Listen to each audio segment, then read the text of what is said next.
د سرکاڼو ولسوالۍ د زرغونې ځمکې په ټول کونړ کې د زر جریبه باغونو نښه ده چې شفتالان یې د هیواد ډیرو بازارونو ته رسیږي او د دغه میوې ډیر باغونه هم دلته په سرکاڼو ولسوالۍ کې دي. دوی د بڼوالو د لاس په خوارۍ تر ثمره رسېدلی حاصل ټولوي. وایي هم د بڼ څښتن ته ګټه رسیږي او هم پکې د دې سیمې لسګونه ځوانان په کار بوخت دي. زما نوم سباوون دی او دغه د کونړ په مختلفو سیمو کې باغونه را رسېدلي دي چې په دې کې زموږ ډېرو وروڼو ته د کار زمینه مساعده شوې ده چې کوم هغه روزګار دی د دې ګټه چې ده موږ مزدورانو ته هم را رسي او تجارانو ته هم رسي او نور عام خلکو عوامو ته هم رسي ګټه. نوم مې ورور موحد الله دی. شکر الحمدلله کونړ کې باغونه رسېدلي ډېر خلک په روزګار شوي دي پکې نو عوامو ته هم ګټه رسوي ځکه بېروزګاره خلک په کار شوي دي پکې. کونړ کې د تیر کال په څیر سږ هم د شفتالو حاصل د پام وړ ډیر شوی دی. بڼوال وایي حاصل ته یې د هیواد ډیرو سیمو کې د خلکو تمه شته او له اسلامي امارت غواړي چې د کونړ دغه میوې ته د خرڅلاو مناسب بازار پیدا کړي. علیم الله دلته د یو باغ څښتن دی چې رسېدلی حاصل د هیواد نورو بازارونو ته چمتو کوي.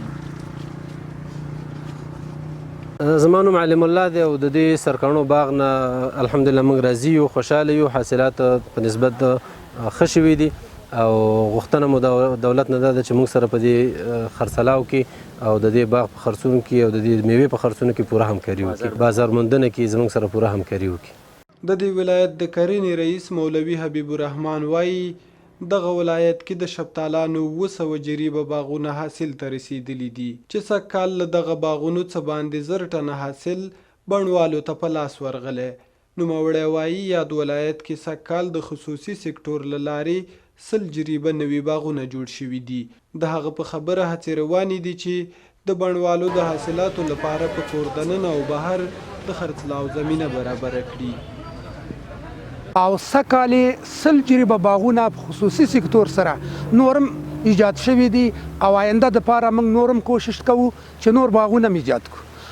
او په کونړ کې چې دا کومه شفتالان دي د دې دپاره موږ کوشش کوو چې خارج او داخل دواړو دپاره ورته یو مارکیټ برابر کړو.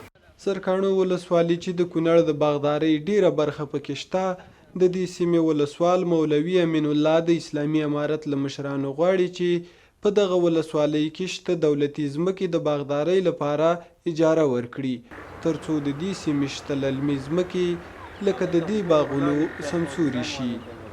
او ډېر ځمکې دلته املاکي دولتي پاتې دي. موږ د امارت اسلامي نه غوښتنه دا ده چې دغه ځمکې خلکو ته په اجاره ورکړل شي چې دا علاقه هم آباده شي او د امارت اسلامي عواید هم زیات شي.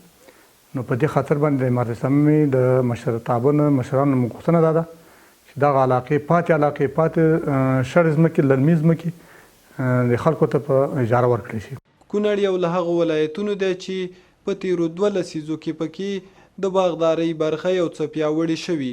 د ولایت کې د کرنې او مالدارۍ ریاست له لوري ټول ټال 3000 جریبه ځمکه کې باغونه جوړ شوي چې مالټه، لیمو، نارنج، سره املوک او شفتالو یې ډیره برخه جوړوي. د کرنې ریاست مسؤلین وایي د دې ولایت آب و هوا تر نورو ډیره د کرنې او مالدارۍ لپاره مناسب ده او له لوړپوړو مقاماتو غواړي چې دلته د کرنې سکتور د پیاوړتیا او د کروندګرو د لاسنیوي لپاره کار وکړي.